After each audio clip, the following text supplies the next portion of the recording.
My mom kicked me out of my own house to give my room to my pregnant sister, but one cold, unforgiving move of mine left them completely devastated. I never thought I'd actually post anything on here, but life's been crazy lately, and I need a sanity check or at least a place to vent. So, here's the deal. I'm 30 years old, single, and a software engineer. Pretty standard stuff, right? A couple of years ago, I bought this house in Westfield, nothing fancy, just a 3-bedroom, 2-bath house in a decent neighborhood. I work remotely most of the time, so being in the city made sense. Plus, the plan was for my parents, Nancy, 56, and Ron, 58, to move in with me after they retired. I figured it'd be a win-win. They'd get to live in a nice house and have me around to help out, and I'd get to spend more time with them.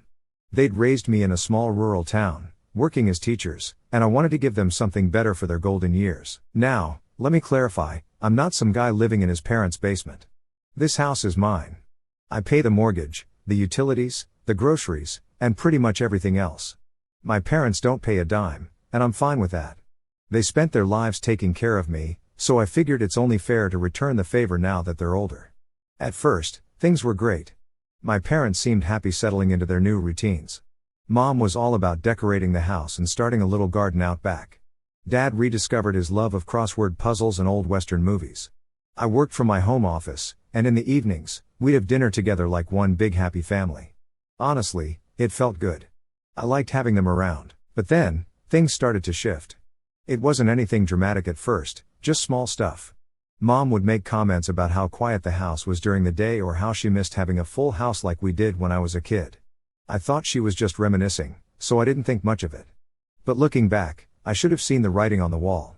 One morning over breakfast, Mom casually mentioned that my sister Jenna, 32, and her husband Mark, 33, were thinking about moving to Westfield. Jenna, for context, has always been the family's wild card. She's the older sibling who could never quite get her life together. Mark, well, he's Mark, a kind of whatever happens kind of guy. They've been married for 5 years, and during that time, they've bounced between jobs, apartments, and crises like it's some kind of sport. Anyway, Mom said they were struggling back in Fairview, their small town a couple of hours away. Jenna had just found out she was pregnant, and things weren't going great financially, again. I didn't think much of it at the time. I figured they'd move to Westfield, rent an apartment, and we'd all help out when the baby came. That's what families do, right? But a few days later, Mom made her own decision. Jenna and Mark weren't just moving to Westfield, they were moving in with us. She said it like it was already a done deal, adding, just until they get on their feet, like that made it okay. I didn't say anything at first. What could I say? No, your pregnant daughter can't move in? That's not exactly a good look. Plus, I wanted to be supportive. Jenna's my sister, and if she needed help, I wanted to help. But I also had questions. How long was just until they get on their feet? Were they planning to contribute financially? What was the actual plan? Mom didn't have answers. She just said, "It'll be fine, Dave. They won't be any trouble." Guess what? They were trouble. So, a few days after Mom casually dropped the news about Jenna and Mark moving in, I came home from running some errands, and they were already there. I mean, not like, oh, they popped by to check out the place.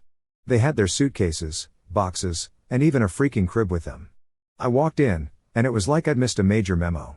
Mom was helping Jenna unpack in the guest room while Dad and Mark were in the garage moving stuff around. I just stood in the hallway for a solid minute, trying to process the scene. Eventually, I cleared my throat and asked, so this is happening now? Mom turned around, all cheerful, and said, "Oh, I thought Jenna told you. They figured it'd be easier to come now before she gets too far along in the pregnancy." Right, because why not make life easier for everyone but me? I didn't want to cause a scene, so I kept it civil. I just nodded and said something like, "All right, let's figure out how this is going to work." I was already trying to mentally rearrange things in my head, figuring out how to make room for 2 extra people, soon to be 3, in the house without losing my mind. That night, after dinner, we all sat down in the living room to talk logistics, or at least, that's what I thought we were going to do. Instead, it turned into this weird mix of small talk and Jenna and Mark gushing about their plans for the baby. "We're thinking of naming her Lily if it's a girl," Jenna said, beaming, "or maybe Caleb if it's a boy." I get it, they were excited. But I kept waiting for the part where we talked about the practical stuff, like how long they were planning to stay, if they'd be contributing to groceries or utilities, and what their timeline was for finding their own place. Finally, I had to bring it up myself. So, I started, trying to sound as neutral as possible. Have you guys thought about how long you'll be here? Just so we're all on the same page. Jenna gave me this surprised look, like I just asked her to recite the Constitution or something. Well, we were hoping to stay until the baby's a few months old, she said, to save up and figure things out. That wasn't exactly what I wanted to hear, but okay. I asked if they had a budget or a plan for finding a place after that. Mark chimed in, saying something about how tough the rental market was and how they wanted to make sure they found the right fit. Translation: they had no plan. Then came the part that really threw me. Jenna mentioned casually, "Oh, and Mom said we could use the master bedroom, since it's closer to the bathroom and has more space for the crib." I swear I almost choked on my water. "Excuse me?" I asked, trying to keep my voice calm. "Mom said what?" Mom, who'd been quiet up until this point, decided to jump in. "I just thought it made sense," she said, like it was the most logical thing in the world. "The guest room is pretty small, and with the baby coming, they'll need more room." I stared at her, then Jenna and Mark, who were both nodding along like this was some brilliant idea. "No," I said flat out, "that's not happening." Jenna's face immediately fell. "But Dave, it's just for a little while," she said, like I was the unreasonable one. "You've got the office and the guest room. It's not like you'll be cramped." I couldn't believe what I was hearing. "I pay for this house," I said, keeping my voice as steady as I could. "I work here. I sleep here. And I'm not giving up my room, period." That didn't go over well. Jenna started tearing up, which is her go-to move when things don't go her way. Mark just sat there, looking awkward, while Mom tried to play mediator. "Dave, don't be so dramatic," she said. "We're all family. We should be helping each other." "Helping doesn't mean being a doormat," I shot back. "They can stay in the guest room, or they can find somewhere else, but my room is off limits." The tension was so thick you could cut it with a knife. After a few more minutes of back and forth, I got up and went to my room. I could still hear Jenna sniffling in the living room, but I didn't care. I wasn't going to budge. The next morning, things were awkward, to say the least. Jenna and Mark were acting like I'd personally ruined their lives, and Mom wouldn't even look at me. Dad, to his credit, stayed out of it entirely. He just sat at the kitchen table with his coffee, probably wishing he were anywhere else. I tried to focus on work that day, but it was hard with all the tension in the house. Every time I went to the kitchen for a snack or a drink, Jenna would sigh dramatically or give me these sad puppy dog eyes. Mark, meanwhile, kept making little passive-aggressive comments like, "Man, it must be nice to have an office and a bedroom all to yourself." By the end of the day, I was exhausted, not from work, but from the sheer effort of keeping my cool. I knew this wasn't going to end anytime soon, and I was already dreading what was coming next. Alright, so after the whole master bedroom debacle, things just kept spiraling. Jenna and Mark didn't leave, obviously. They stayed in the guest room, but they made it very clear they weren't happy about it. And by made it clear, I mean they turned passive aggressiveness into an art form. It started with small stuff. Jenna would walk around, sighing loudly, muttering things like, "I just don't know how we're going to make this work with such little space," or she'd make snarky comments when I came out of my room, like, "Must be nice to have all that space to yourself," like I wasn't the one paying for the roof over their heads. Mark wasn't much better. He'd leave his stuff lying around the living room, shoes, jackets, even empty coffee mugs, like he owned the place. And let's not even get started on how much TV he watched. It felt like every time I walked into the room, he was parked on the couch, watching some random sports game or one of those crime documentaries. But the real problem started when Jenna decided she needed more space for the baby. The guest room wasn't enough, apparently. One afternoon, I came out of my office to grab a drink and found her moving furniture around in the living room. "What are you doing?" I asked, genuinely confused. She didn't even look up. "Making room for the baby stuff," she said, like it was the most obvious thing in the world. I looked around and saw she'd already brought in a playpen, a bouncer, and a pile of baby clothes. "Jenna," I said, trying to keep my cool, "the living room is not a storage space. You have a whole room for this." She finally stopped what she was doing and gave me this exasperated look. "The guest room is too small, Dave. We need more room, and the living room isn't being used for anything important." "Not being used for anything important? Are you kidding me? It's the main common area of the house." I tried to explain this to her, but she just waved me off and kept rearranging things. I ended up having to physically move the playpen back to their room later that evening, which, of course, led to another round of sighs and comments about how unreasonable I was being. Meanwhile, Mark had started helping himself to my food. I noticed it one day when I went to make a sandwich and found that the deli meat I'd just bought was gone. I asked him about it, and he shrugged. "Oh, I thought it was for everyone," he said, like it was no big deal. "It's not," I replied. "If you want something, ask me first." He nodded, but 2 days later, I caught him eating the last of my cereal. At this point, I started keeping my snacks in my room, like a college student trying to avoid a thieving roommate. It was ridiculous. The tension in the house kept building. Mom and Dad weren't much help either.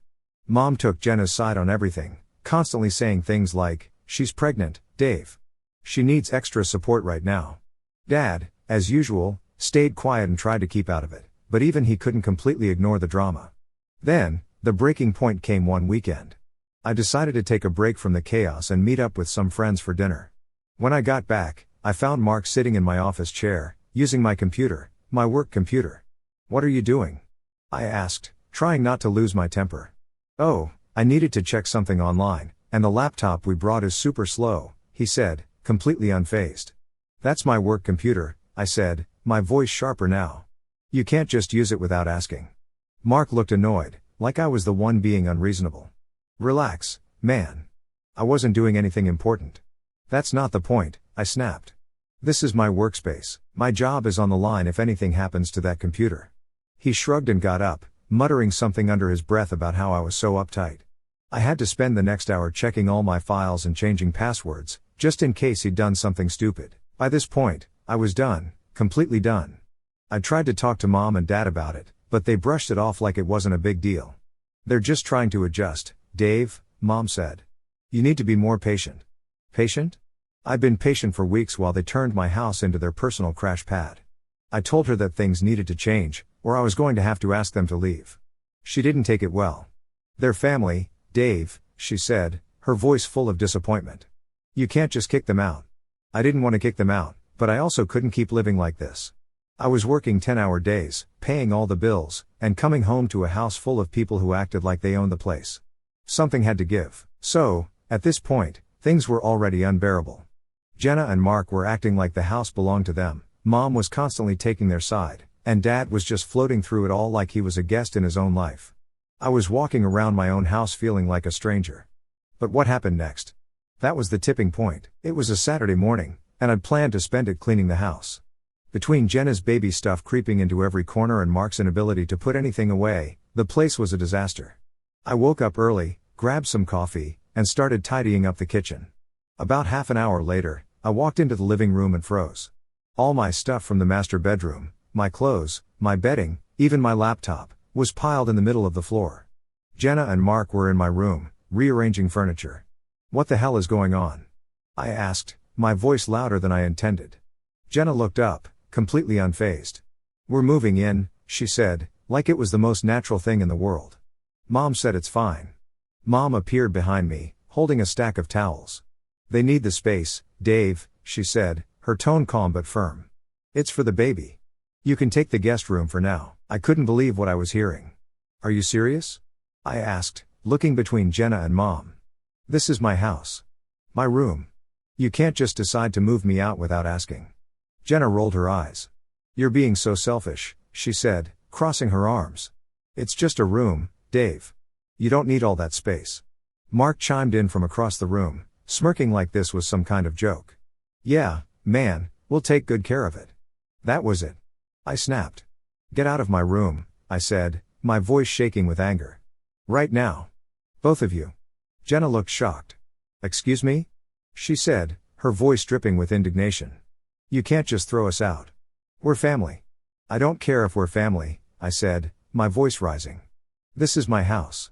My room. You don't get to just take it because you feel like it." Mom tried to step in, saying something about how I needed to think about the baby, but I cut her off. "No, Mom, I'm done. I've been more than patient, but this is crossing the line. If they can't respect my boundaries, they can find somewhere else to live." That's when Jenna started crying, not subtle, teary-eyed crying, but full-on sobbing. "I can't believe you're doing this to me," she wailed. "I'm pregnant, Dave. Pregnant. And you're kicking us out." Mark, of course, jumped to her defense. "You're really going to throw out your sister and your niece or nephew?" he said, glaring at me. "What kind of person does that?" I took a deep breath, trying to keep my temper in check. "I'm not throwing you out," I said as calmly as I could, "but you're not taking my room either. You stay in the guest room and follow some basic rules, or you can leave. Those are your options." The argument went on for what felt like forever. Jenna kept crying, Mark kept trying to guilt trip me, and Mom kept insisting I was being unreasonable. Dad finally spoke up, but only to say, "Maybe we should all take a step back and cool off. Thanks for the groundbreaking insight, Dad." Eventually, I walked out. I couldn't take it anymore. I grabbed my keys, got in my car, and drove to a nearby park. I sat there for an hour, just staring at the trees and trying to figure out what to do. I didn't want to be the guy who kicked his pregnant sister out, but I also couldn't keep living like this. Something had to give. When I got back, Jenna and Mark were still in the master bedroom, and my stuff was still in the living room. I didn't say a word to them. Instead, I went to my office, printed out 2 eviction notices, and handed them to Jenna and my parents. "You have 30 days to figure things out," I said, my voice cold. "If you're not out by then, I'll start the legal process." Jenna looked at the paper like it was a death sentence. "You're seriously doing this?" she asked. "Yes," I said. "I've had enough." Mom tried to argue, but I held up my hand. "No more," I said firmly. "You can stay here, Mom and Dad, as long as you respect my boundaries. But Jenna and Mark need to go. I'm done being walked all over." The rest of the evening was tense, to say the least. Jenna and Mark packed up most of their things and left the next day, though they made sure to let me know how heartless I was on their way out. Mom barely spoke to me for a week, and Dad just kept his head down, like always. There's been this weird tension hanging in the air, like everyone's just waiting for the next move. Part of me wants to let it all settle, but another part knows I might have to step up and deal with more fallout sooner than I'd like. I don't know what's coming next. I didn't think I'd be back so soon, but here we are. Life's funny like that, huh?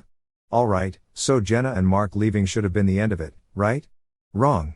Turns out, evicting family isn't as simple as handing them a piece of paper and watching them drive off into the sunset. The fallout hit harder than I expected.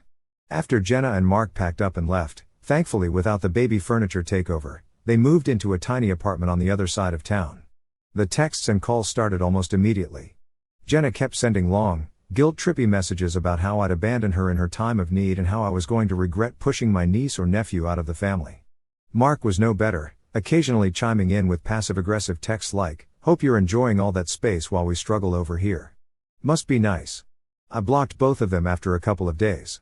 I wasn't going to spend my life defending a decision that, frankly, wasn't even unreasonable. But the problem didn't stop there because now Mom decided to make it her mission to fix things. She started small, dropping little comments here and there about how hard things were for Jenna.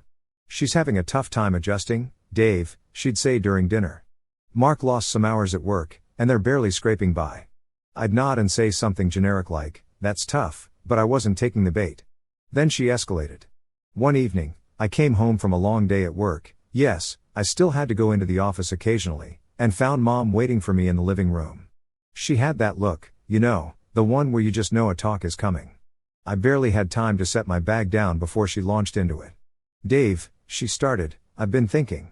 Maybe you could loan Jenna and Mark some money, just to help them get through this rough patch." I stared at her. "Loan them money?" I repeated, like I hadn't heard her right. She nodded, completely serious. "Just a couple thousand, enough to cover their rent for a few months." I couldn't believe it. "Mom," I said, "I already gave them a place to stay for free, and they tried to take over my entire house. Now you want me to pay for their apartment?" "Their family," she said, as if that explained everything. "They're struggling, and it's our job to support them." I took a deep breath, trying to keep calm. "No," I said firmly. "They're adults. They need to figure this out on their own. I've done more than enough." That didn't go over well. Mom started crying, not Jenna-style sobbing, but that quiet, disappointed crying that hits you right in the guilt center. "I just don't understand why you're being so harsh," she said. "You're not like this, Dave." "I'm not being harsh," I said, trying to stay patient. "I'm setting boundaries. There's a difference." Dad, as usual, stayed silent. He was sitting at the kitchen table, pretending to read the newspaper, but I could feel him trying to disappear into his chair.